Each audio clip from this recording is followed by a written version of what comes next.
په ضلع چارسده کې په پړانګو علاقه کې د واټر فلټریشن په وجه د اسنخیلو، میرخیلو، پړانګ، ماماخیل او سافرخیلو علاقو په شمول د ضلع چارسدې د بیلو بیلو کلو علاقو ولس ته ډیره فایده رسیدلې ده او دغه علاقو ولس ته د سکلو صفا اوبه د دې واټر فلټریشن نه وړي او استعمالوي.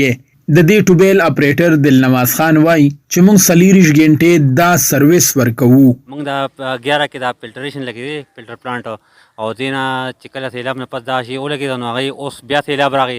سیلاب نه پس دا عوام راځي زموږ د دې علاقې اسنخیل، سافرخیل، میرخیل، صدریاب، ګل آباد نه، سړېرو نه، پېښور نه خلک راځي او دا اوبه صفا وي پاکې. په دې باندې موږ ورکوو خلکو له عوامو له.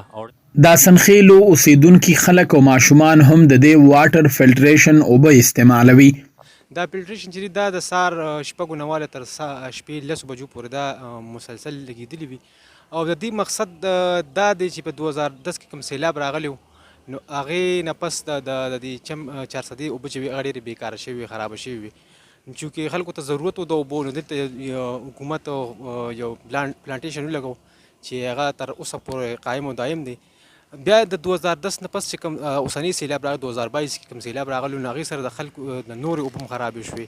نو چې خرابې شوې نو د څونه چارسده کې چې څونه اوبه تقسیم شوې که هغه د الخدمت په تعاون دي او که د ټیمې په تعاون دي کار سره نو هغه ټولې اوبه دې ځای نه لاړې او استعمالیږي. بعضې خلک چې دي نو د اسلام آباد، پنډۍ، سړېرو، د پېښور خلک راځي او باقاعده دې ځای نه اوبه وړي. زما نوم دی جی افراز احمد مې نوم دی او د چوتي پل اوسېدونکی یم. کله چې اوس یو 2 میاشتې مخکې دا کم سیلاب راغلو هغه زمونږ کور سره بس بالکل خوا کې بهېدو. د هغې په وجه باندې موږ ته د اوبو ډېر تکلیف و. نو زه د صوبایي حکومت او خاص کر د ټي ایم او صاحب ډېر شکرګزار یم چې موږ ته دلته دا فلټریشن کړی دی. موږ دلته راځو روزانه په بیس باندې دلته نه 4-5 ټپکې اوبه وړو، خپل یې استعمالو، ګاونډیانو له یې استعمالو. نو زه د ټي ایم او صاحب او د صوبایي حکومت ډېر مشکور یم چې موږ ته دلته دا فلټریشن نظام کړی دی. د یاد وړ خبره ده چې د 2010 او 2020 د سیلاب نه وروسته اوس هم په لوی تعداد کې خلک د دې واټر فلټریشن نه وړیا اوبه ترلاسه کوي.